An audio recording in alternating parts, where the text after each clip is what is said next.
नमस्कार दोस्तों, चर्चा देश की के यूट्यूब चैनल में आपका स्वागत है। लोकसभा चुनाव की हम सीरीज चला रहे हैं और बहुत बड़ी खबर आ रही है कि अरविंद केजरीवाल को गिरफ्तार कर लिया गया है ईडी द्वारा। अरविंद केजरीवाल दिल्ली के मुख्यमंत्री 3 बार के, 9 बार उनको समन भेजा गया। शराब घोटाले मामले में उनको गिरफ्तार कर लिया गया है। जो नई शराब नीति है, उनके पुराने साथी जो हैं मनीष सिसोदिया, सत्येंद्र जैन, संजय सिंह ऑलरेडी जेल में है। अरविंद केजरीवाल एक IRS अधिकारी जो आता है एक पूरा मूवमेंट लेकर भ्रष्टाचार विरोधी अन्ना हजारे के साथ 2012 में, और आज देखिए उनकी क्या हालत हो गई है।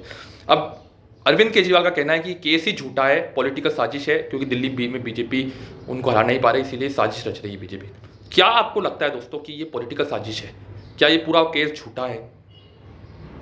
ऐसे ही सवाल ये भी पूछा जाएगा कि मनीष सिसोदिया को बेल क्यों नहीं मिल रही। लेकिन अब आप बताइए, क्या ये पूरा केस झूठा है? कहीं फर्जी केस तो नहीं, पूरा मामला एक बहुत बड़ी साजिश तो नहीं है अरविंद केजरीवाल के खिलाफ, जैसा कि वो आरोप लगा रहे हैं। और उनका दूसरा आरोप है कि विपक्ष के नेताओं पर ही कार्रवाई क्यों होती है, अजीत पवार पे कार्रवाई क्यों नहीं होती? जो बीजेपी के साथ चले जाते हैं, वो वॉशिंग मशीन में धुल जाते हैं, उनके साथ खिलाफ कार्रवाई क्यों नहीं होती? देखिए, सीधी सी बात है, जो सत्ता के साथ रहेगा उसके साथ तो कुछ नहीं होगा, क्योंकि ये तो हमेशा से होता रहा है इस देश के अंदर। जिसके पास सत्ता होती है, जिसकी लाठी उसकी भैंस। लेकिन अरविंद केजरीवाल की गिरफ्तारी पर राहुल गांधी ने कहा है कि लोकतंत्र की हत्या हुई है। अरविंद केजरीवाल की गिरफ्तारी पर अखिलेश यादव साहब ने कहा है कि ये नई क्रांति को जन्म देगा। शरद पवार, सब ये वही नेता है जिनको केजरीवाल भ्रष्ट कहते थे 2012 में, आज ये लोग ही इनका साथ दे रहे हैं। आप देखिए क्या होती है राजनीति। तो दोस्तों, अरविंद केजरीवाल की गिरफ्तारी नई दिल्ली के अंदर सियासी तौर पर क्या असर डालेगी देश के अंदर? MK स्टालिन, पिनराई विजयन, लालू यादव, मल्लिकार्जुन खड़गे, सबने इसकी घोर निंदा की है। अरविंद केजरीवाल की गिरफ्तारी हो गई है।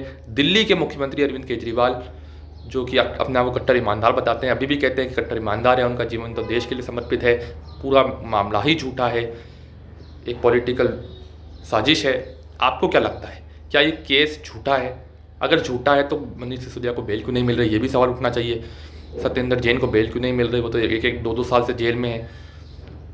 ये जरूर कह सकती है आम आदमी पार्टी की विपक्ष के नेताओं पर ही कार्रवाई होती है। बीजेपी के सब दूध के दूल्हे तो कोई है नहीं राजनीति में, आप सब जानते हैं, सारे एक से बढ़कर एक हैं। अजीत पवार, छगन भुजबल, या मेघालय में जिनके साथ बीजेपी सरकार चलाई रही है, वो भी सबसे बड़ा भ्रष्ट कहा था उनको।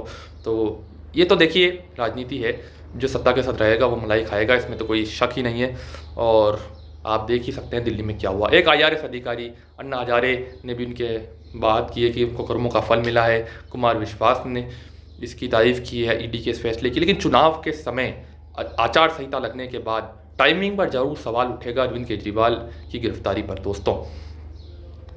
अब आप देखिए क्या होता है आने वाले टाइम में। इसके अलावा दोस्तों, अरविंद केजरीवाल गिरफ्तार हो गए हैं। दिल्ली के अंदर चीफ मिनिस्टर अरविंद केजरीवाल बने रहेंगे। 8 दिन के कोर्ट के रिमांड पर उनको भेजा गया है। अब वो जेल में रहेंगे, ईडी के रिमांड में रहेंगे और जेल से ही सरकार चलाएंगे, जैसा कि अरविंद केजरीवाल का मानना है कि जेल से ही सरकार चलाई जाएगी, किसी भी झुकाव में वो नहीं रुकेंगे। तो अरविंद केजरीवाल को परेशान करने की भी कोशिश हो रही है कहीं ना कहीं, जैसा कि आम आदमी पार्टी आरोप लगा रही है। उनका कहना है कि LG के पास सारी पावर है, दिल्ली सरकार से सारी पावर छीन ली गई है और सारा नियंत्रण नरेंद्र मोदी सरकार का है दिल्ली के अंदर। तो अब देखते हैं क्या ये पॉलिटिकल वाइड साजिश है या कोई बहुत बड़ी साजिश, बहुत बड़ा घपला, जो कि कविता भी उस पर पकड़ी गई, 100 करोड़ का घपला जो कहा जा रहा है दिल्ली शराब घोटाला। सबसे बड़ा सवाल ये है कि बेल क्यों नहीं मिल रही मनीष सिसोदिया को? अगर झूठा मामला होता तो बेल तो मिल जाती अब तक, कोर्ट तो झूठा नहीं हो सकता। अगली खबर चेन्नई की सुपर किंग्स की टीम से। चेन्नई सुपर किंग्स ने कप्तान बदल दिया है।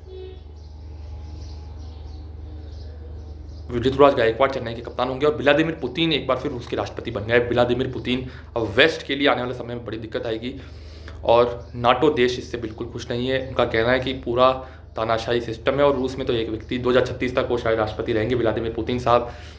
और यूक्रेन युद्ध कहीं ना कहीं उनके लिए चुनौती बनी हुई है। देखते हैं क्या होता है आने वाले समय में। जय हिंद, जय भारत।